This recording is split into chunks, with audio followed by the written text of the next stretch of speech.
Hello everyone, welcome to fact study.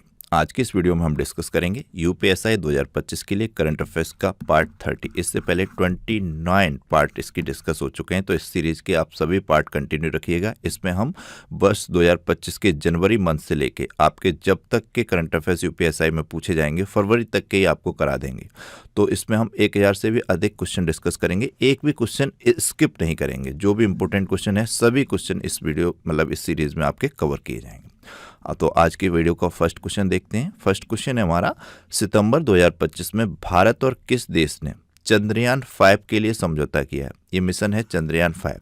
ये भारत और Japan के द्वारा संयुक्त रूप से लॉन्च किया जाएगा। तो ऑप्शन सी इसका राइट आंसर है। इससे जुड़ी हुई इन्फॉर्मेशन है ये, भारत और जापान ने चंद्रयान 5 के लिए समझौता किया है, जो चंद्रमा के दक्षिणी ध्रुव के अध्ययन पर केंद्रित है। सबसे इंपॉर्टेंट पॉइंट है, ये आपको ध्यान रखना होगा। चंद्रयान 5 मिशन चंद्रमा के दक्षिणी ध्रुव के अध्ययन पर केंद्रित है। ये कैसे भी करके एग्जाम क्वेश्चन पेपर बनाने वाला जो है वो पूछ सकता है, तो ये आपको पता होना चाहिए। चंद्रयान 5 मिशन जो है भारत और जापान का मिशन है और ये चंद्रमा के दक्षिणी ध्रुव के अध्ययन पर केंद्रित है।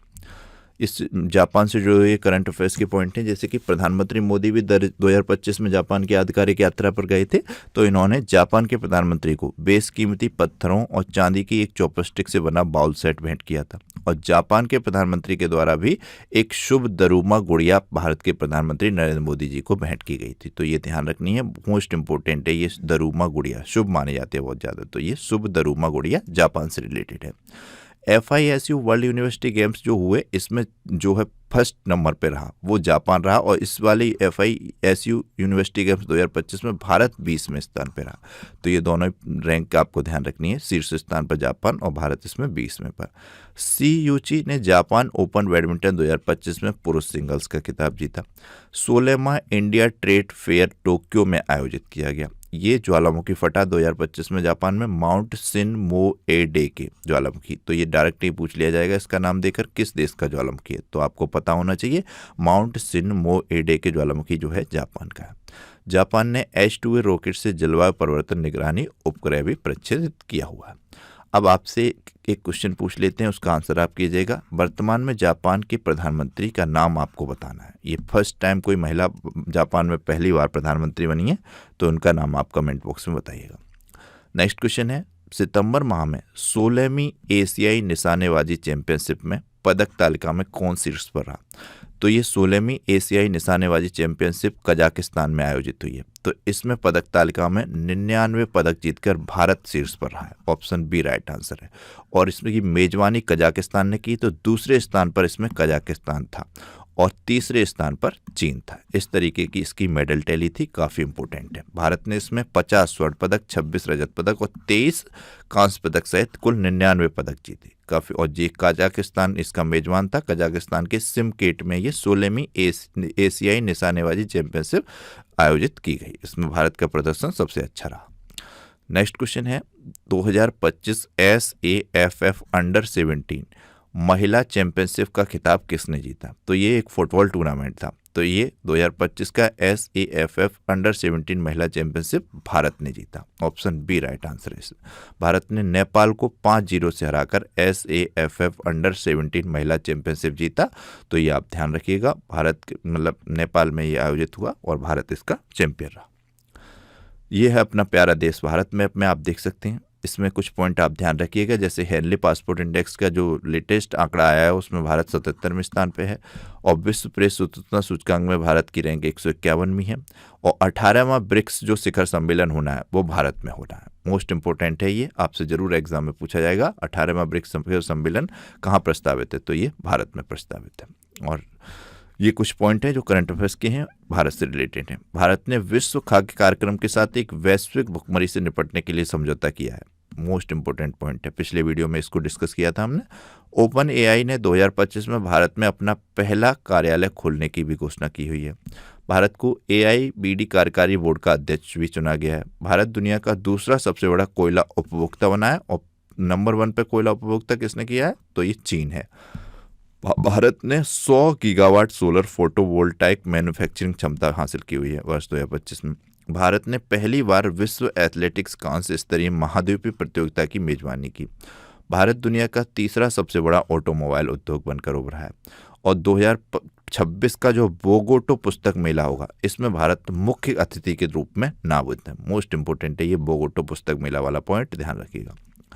नेक्स्ट क्वेश्चन है, सितंबर माह में कहाँ एक फ्लाईओवर का नाम 13वीं सदी के शासक पृथु, ये ध्यान रखिएगा, पृथु 13वीं सदी के शासक हैं, इनके नाम पर रखा गया। तो ये असम के शहर गुवाहाटी में एक फ्लाईओवर बना नया, इसका नाम 13वीं सदी के शासक पृथु के नाम पर रखा गया।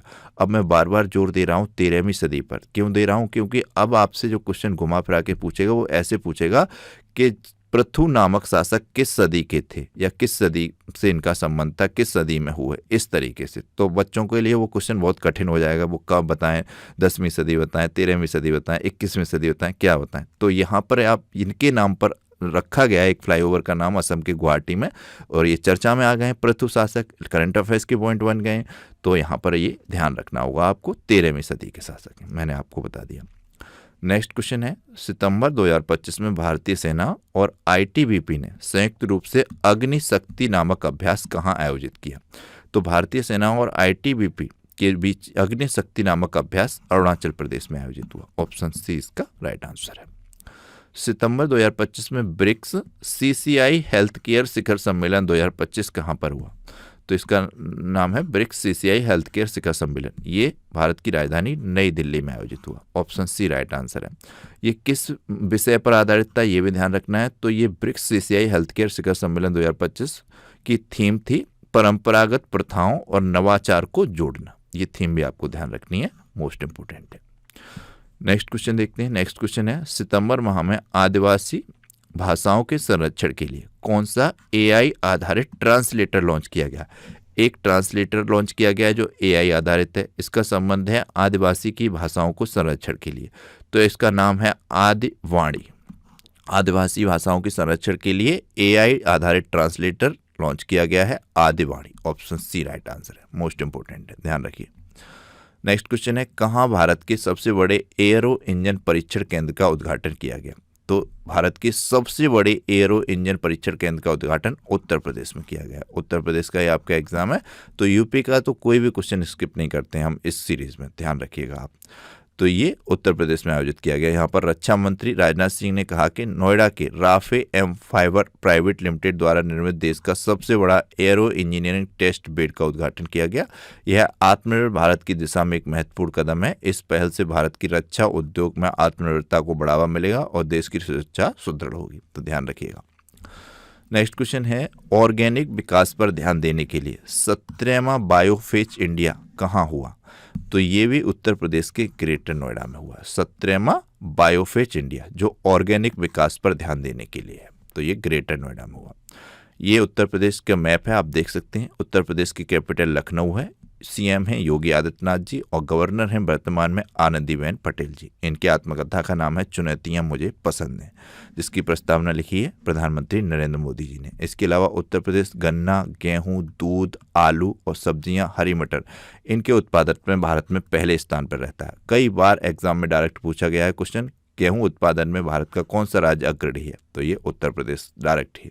उत्तर प्रदेश में वर्तमान में लोकसभा की 80 सीटें हैं, राज्यसभा की 31 और विधानसभा की 403।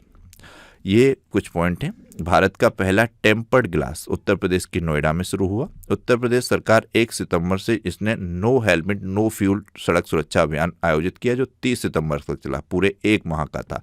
इसमें उन्हीं लोग 2 पहिया वाहन वालों को पेट्रोल मिलती थी जो हेलमेट पहने होते थे। उत्तर प्रदेश के जलालाबाद नगर का नाम बदलकर परशुरामपुर किया गया। मोस्ट इंपोर्टेंट है, ये जलालाबाद नगर अब हो गया है परशुरामपुरी। उत्तर प्रदेश के पहले ग्रीन हाइड्रोजन प्लांट का उद्घाटन गोरखपुर में किया गया। उत्तर प्रदेश ने ब्रिटेन में अध्ययन के लिए अटल सेवनिंग छात्रवृत्ति शुरू की। नोएडा की पहली महिला जिलाधिकारी बनी है मेधा रूपम। उत्तर प्रदेश का पहला प्राइवेट रेलवे स्टेशन है लखनऊ का गोमती नगर रेलवे स्टेशन। शुभांशु शुक्ला, इनके नाम पर लखनऊ में एक सड़क का नाम रखा गया है। नेक्स्ट क्वेश्चन है, भारत और किस देश के बीच संयुक्त सैन्य अभ्यास मैत्री 2025 मेघालय में हुआ। तो ये मैत्री 2025 भारत और थाईलैंड के बीच हुआ है। ऑप्शन बी इसका राइट आंसर है, मोस्ट इंपोर्टेंट है। किस देश में महिलाओं के लिए सबसे सुरक्षित शहर माना गया है। किसे देश में महिलाओं के लिए सबसे सुरक्षित शहर माना गया है। तो ये कोहिमा को माना गया है। नागालैंड की कैपिटल है ये कोहिमा। तो ये 2025 में घोषणा हुई महिलाओं के लिए सबसे सुरक्षित शहर है कोहिमा। मोस्ट इंपॉर्टेंट है, इससे जुड़ी हुई इन्फॉर्मेशन है ये। नागालैंड की राजधानी कोहिमा देश में महिलाओं के लिए सबसे सुरक्षित शहर माना गया है। महिला आयोग द्वारा जारी राष्ट्रीय वार्षिक रिपोर्ट और महिला सुरक्षा सूचकांक नारी 2025 के अनुसार आंध्र प्रदेश का विशाखापट्टनम इसमें दूसरे स्थान पर है। ओडिशा की राजधानी भुवनेश्वर तीसरे स्थान पर है। नेक्स्ट क्वेश्चन है, हाल ही में भारत ने कहाँ पहली multi lane free flow toll प्रणाली शुरू की? तो multi lane free flow toll प्रणाली गुजरात में शुरू की गई, जो भारत की पहली इस तरीके की प्रणाली है। गुजरात के बारे में बात करें तो कैपिटल है गांधीनगर, सीएम है भूपेंद्र भाई पटेल और आचार्य देवव्रत गवर्नर हैं। इनके पास अभी महाराष्ट्र का भी एडिशनल चार्ज है। गिर नेशनल पार्क, नल Sarovar lake, Thol lake, Kankaria lake, Khijadiya lake, ये गुजरात में, ये भी पूछे जाते रहते हैं, पॉइंट ध्यान रखिएगा।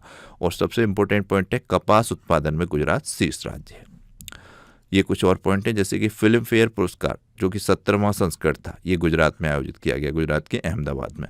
भारत ने गुजरात में सेमीकंडक्टर के लिए प्रमुख outsource semiconductor assembly and test सुविधा शुरू की। 2030 कॉमनवेल्थ गेम्स की मेजबानी के लिए भारत ने अहमदाबाद शहर को प्रस्ताव दिया है। 2030 के कॉमनवेल्थ गेम होंगे भारत में, होंगे भारत के अहमदाबाद में। भारत का पहला make in India green hydrogen plant Gujarat में शुरू हुआ। गुजरात सरकार ने जनजातीय जीनोम अनुक्रमण परियोजना शुरू की। भारत में प्रोसेस्ड आलू उत्पादन में गुजरात शीर्ष पर रहा। नेक्स्ट क्वेश्चन है, कौन अगस्त 2026 में बैडमिंटन विश्व चैंपियनशिप की मेजबानी करेगा? 2026 में होगी बैडमिंटन विश्व चैंपियनशिप, इसकी मेजबानी करेगा नई दिल्ली, अपना Bharat. Option C right answer है इसका। 2026 का संस्करण भारत में टूर्नामेंट की वापसी है। यह 8 साल बाद एशिया में आयोजित होने वाली विश्व चैंपियनशिप होगी। पिछली एशियाई मेजबानी 2018 में चीन के नानजिंग में हुई थी। तो 8 साल बाद ये एशिया में वापसी हुई है, भारत देश में होगी 2026 की बैडमिंटन विश्व चैंपियनशिप। इंपॉर्टेंट है, ध्यान रखना। किस राज्य के एनजीओ को 2025 की रेमन मैग्सेसे पुरस्कार के लिए चुना गया? रेमन मैग्सेसे पुरस्कार जिसे एशिया का नोबेल पुरस्कार कहा जाता है, तो ये राजस्थान का एक संगठन है, एजुकेट गर्ल, इसको दिया गया है। ऑप्शन सी राइट आंसर हो जाएगा। क्वेश्चन इस तरीके से भी पूछा जाता है, आपको ध्यान रखना है, ये तो ध्यान रखना ही है कि रेमन मैग्सेसे पुरस्कार 2025 किसे दिया गया? तो ये एजुकेट गर्ल्स नामक एक फाउंडेशन को दिया गया, लेकिन ये कहाँ की है? तो ये राजस्थान के, ये भी ध्यान रखिए। इससे जुड़ी हुई इन्फॉर्मेशन है, ये राजस्थान के गैर लाभकारी संगठन foundation to educate girls globally, educator girls को 2025 का रेमन मैग्सेसे पुरस्कार के लिए चुना गया है। यह प्रतिष्ठित पुरस्कार पाने वाला यह पहला भारतीय संगठन है। ये मैग्सेसे पुरस्कार से जुड़ी हुई इन्फॉर्मेशन है, जैसे कि रेमन मैग्सेसे पुरस्कार को एशिया का नोबेल पुरस्कार कहा जाता है। यह उन व्यक्तियों या संगठन को दिया जाने वाला एशिया का सर्वोच्च सम्मान है जिन्होंने निस्वार्थ भाव से एशियाई लोगों की सेवा की हो। इसकी स्थापना 1957 में फिलीपींस सरकार के सहयोग से रॉकफेलर ब्रदर्स एंड द्वारा की गई थी, रॉकफेलर ब्रदर्स फंड के द्वारा। यह पुरस्कार फिलीपींस गणराज्य के तीसरे राष्ट्रपति रेमन मैग्सेसे की स्मृति में दिया जाता है, जिनकी 1957 में एक विमान दुर्घटना में मृत्यु हो गई थी। उद्देश्य है इसका, यह सरकारी अखंडता, साथ ही नागरिकों के प्रति साहसी सेवा और एक लोकतांत्रिक समुदाय में आदर्शवादी विचारों के प्रति प्रतिबद्धता को सम्मानित करता है। पुरस्कार में विजेता को एक प्रमाण पत्र, रेमन मैग्सेसे की इस तरीके की छवि वाला एक पदक या मेडल कह लें, और 50,000 अमेरिकी डॉलर की नगद पुरस्कार राशि दी जाती है।